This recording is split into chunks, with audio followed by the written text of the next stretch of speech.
Welcome. Please like and subscribe for more art content just like this. Have you ever really wanted to create something, but then you pull all your art supplies out, you pull a canvas out or your paper, and you just end up staring at it forever because you don't know what to put on it? You thought you were going to have this great idea or this great breakthrough, and it just never quite hits. If you have done that before, you are very much like me because I have done that before, and it's a really common issue to get into an artist block. And what causes that is our left and right brain kind of fighting with each other. Not even fighting with each other, it's our left brain that has taken over, and our left brain and our ego that are like, well, you clearly have to create something perfect, and it has to be magical, and it has to be wonderful, and it has to encapsulate all these different things. And where do we start? And then it just stops there. It just stops. It doesn't allow anything to go past that. And it's very stressful and it's very frustrating. So I wanted to share with you guys a couple of the ways that I go from my left brain to my right brain. And then I'm able to kind of get in the creative flow. If you are new here, my name is Natasha. This is my art channel. I'm also a homeschool mom to a kiddo with ADHD and dyslexia, so I occasionally post content relating to that as well, and I actually create some work pages and kind of activities that are centered around ADHD and dyslexic font too. So I am just kind of the creative mom. I am a professional artist. As you can see behind me, I've got a couple projects I'm working on right now, and my studio clearly needs to be cleaned, but here we are. So if you like content like this, please make sure to like and subscribe to my channel. As I post pretty regularly, I am trying to boost this channel up and share as much info as I can. So without further ado, let's get started. So one of my favorite sayings ever is, if nothing changes, nothing changes. And I say that a lot in my energy practice that I have, where I teach people, you know, mindfulness and connecting with their bodies and, you know, breaking patterns and all this stuff, right? If nothing changes, then nothing changes. And so if you continue to do the same things over and over and over again, you're not going to get any different results, right? So we have to kind of trick our left brain into letting some control go and letting the right brain start to take over. So in these 3 exercises, these are the 3 that I practice when I am feeling like I am stuck and I'm having a really hard time just coming up with even putting the first pencil line on a canvas or on a paper. Okay, so number 1 is using both of your hands in this exercise here. I'm going to put a little video here of me doing it so you can watch. But basically we want to do the exact same thing with both of our hands. And so your non-dominant hand is actually getting a chance to play, and it almost messes with your brain in a little bit and goes, wait, hang on, that's not organized. What are we doing?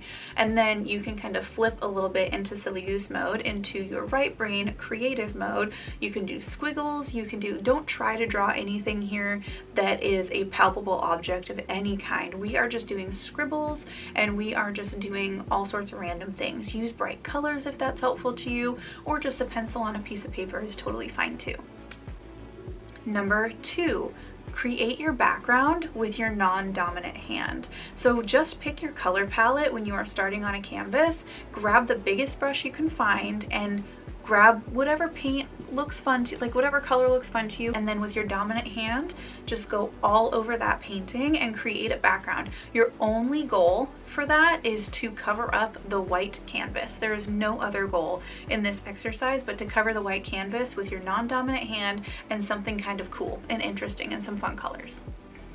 Okay, and my last tip, or my last exercise, is actually another thing that I practice in my energy practice, or I share with my clients in my energy practice, and something I do with myself is brain dumping. But instead of that, we're gonna do art dumping. So when you brain dump, everything that is in here, you just write down. It doesn't matter if it's a scribble, it doesn't matter if it's legible, it doesn't matter if you're actually writing real words. All you're doing is just trying to get the things out of your brain, letting the energy flow out of your hand and scribbling it down into your journal. So you want to do the same thing to get into the right part of your brain. So if you grab, you can grab a pen, you can grab a pencil, you can even, grab paint if you really, really wanted to, and you just start squiggling. just start squiggling. You can also do it on canvas with, you know, if you have crayons, if you have markers, whatever you want to do. You can almost create another background if you want to on a piece of canvas, or create just an abstract piece of art. So this is something that I did that is just, it's nothing. This is just some squiggles that one day I had some extra paint on my palette and I was like, I'm stuck on the painting that I'm doing and I don't really know what to do, and I just grabbed a fun color and a brush and I just squiggled and made some cool little lines on something, and it turned into, they call it like hamster tubes. It's essentially what it looks like, and there's no huge purpose for it. I'm not wasting any product or anything like that, but this helped me get back into my right brain so that I could be creative, and it also allowed me to step away from the project I was currently working on and gain some clarity on it in the meantime. But it kept my arm, you know, moving and my brain moving a little bit. So that is, it's very important to do things that are very nonsensical.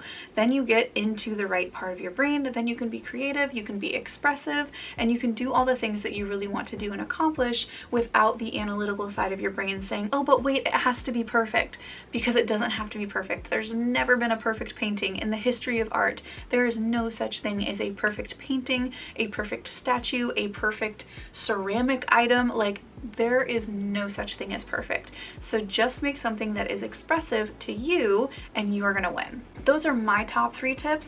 I'd love to know what works for you guys to get out of your left brain and into your right brain. So if you are a fellow artist, please tell me down below in the comments any tricks that you found along your journey and along your way that have really helped you, because I am totally open to trying new things too. And this is an educational YouTube, so I am here to teach things. I am also here to learn things.